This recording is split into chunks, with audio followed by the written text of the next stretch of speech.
A grand dinner, a table set for peace. Wine is poured, trumpets herald the truce. Laughter drifts through the hall, but not everyone here is celebrating. The music stops as two screaming teenagers are dragged outside, beheaded almost on the spot, despite the protests of the king himself. This is not fiction, this is 15th century Scotland, and it inspired the Game of Thrones' Red Wedding. Hi, I'm Setere, and welcome to the Bloody History of Scotland, a series where we dive into real-life tales that have shaped the Highlands for centuries, often filled with betrayals, bloodshed, and superstitions of the Scottish folk. If you love dark history and a hint of pop culture, you're in the right place. So let's get right into it. Where did all of this begin?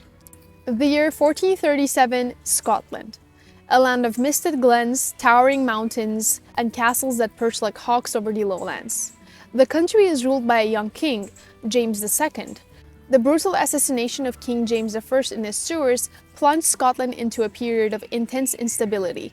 The new king, James II, was only 6 years old, and his minority, lasting until 1449, would see various political figures vie for power, most prominently surrounding the Queen Mother, Joan Beaufort, and the Lord Chancellor, William Crichton.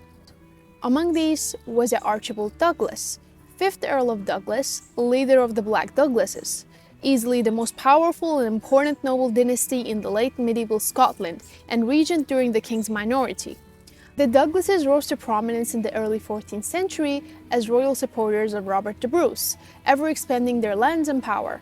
It was this power, along with his status as next in line to the throne after the boy king, that allowed Douglas to rise quickly to the position of lieutenant general, before his sudden death in 1439, which not only caused yet another struggle for power, but also left a vast Douglas inheritance in the hands of a very young heir, William Douglas, the new 6th Earl of Douglas, only 15 or 16 at the time. It should be noted that Lord Chancellor William Crichton essentially held all power in this moment because of his status with the king.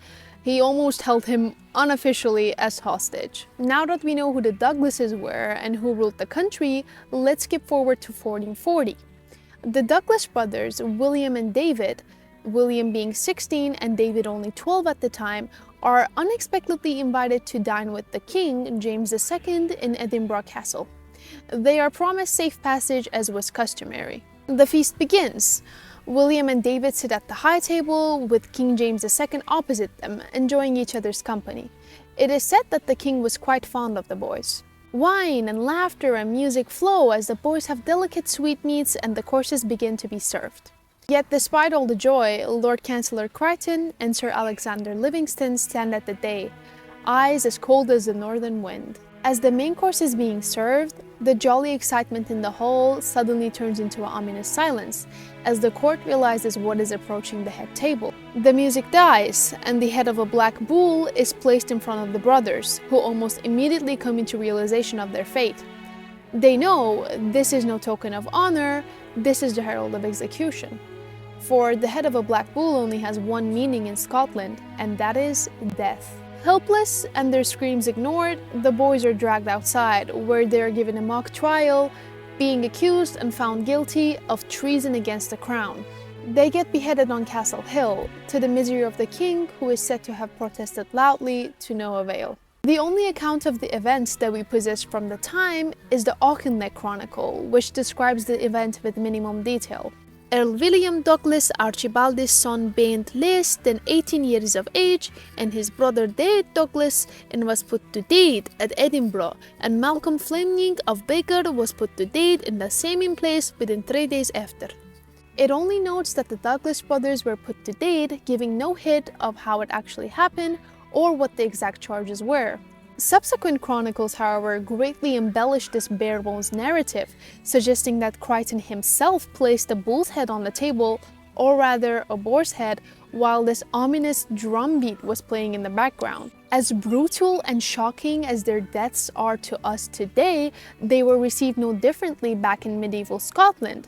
The circumstances and manners of their executions was a complete violation of all rules of hospitality and guest right according to Scottish life and customs. To host someone at your hall, to give them food and shelter, meant offering them safety and protection. something which the conspirators of the Black Dinner greatly neglected. The Black Dinner was followed by speculations as to who was behind the events. The ones to have the most to gain from the death of the young William and David were none other than their uncle, James the Gross Douglas, and the Lord Chancellor, William Crichton. The motives of their uncle is pretty clear. After their deaths, he claimed and inherited all lands, power, and money of the Douglas clan. He probably just saw the boys as an obstacle to that. The Lord Chancellor's role in the Black Dinner was one of a political nature. He was in concert with others to eliminate a powerful rival family and seize their resource and influence. We can only speculate who was actually behind the events, but I think that these are pretty good guesses. Other than that, James II himself was not quick to forget about any of this. Being only a child at the time of the events, I'm pretty sure he was traumatized. And he did avenge his fellow mates in a grotesque manner, I would say. The infamous evil uncle, James the Gross, died 3 years after the Black Dinner, leaving his son William Douglas in charge, who gained handsome lordships of Galloway and Bothwell by marriage, thus becoming an even bigger threat to the crown. Things were not so good between the king and Douglas due to a couple of reasons. So when Douglas was summoned to attend the king at Stirling, he did see it as a bit suspicious, but he was also promised safe conduct and passage. So, during the visit, one thing led to another, and King James demanded the dissolution of a league in which Douglas had entered with Alexander Lindsay and John of Islay. Douglas refused. The king said, "Fastrutur cento vil noch I will. If you want ended, I will." Hence, Douglas was stabbed 26 times. According to the Auchinleck Chronicle, William was struck out of his brains with a poleaxe and his body was thrown out of the window. So, do you think that justice was served, or was William Douglas just innocent? This whole bloody business was one of the many things in Scottish history that inspired George R.R. Martin while writing his series A Song of Ice and Fire. Martin has said in interviews that he really enjoys the popular account of the events rather than the academic ones, which add a lot of drama and layer to the stories. So in this case, for example, the head of a black bull actually being placed in front of the brothers has not been mentioned in the chronicle from the time, so we can't know for sure if it actually did happen or not, but it is popularly believed to be so, and it is more fun to think of it that way. The Black Dinner, of course, inspired the Red Wedding. Everyone was gathered in the Twins for Edmure Tully's wedding to Rosalind Frey, which never would have happened save for Robb Stark's broken promise to Walder Frey.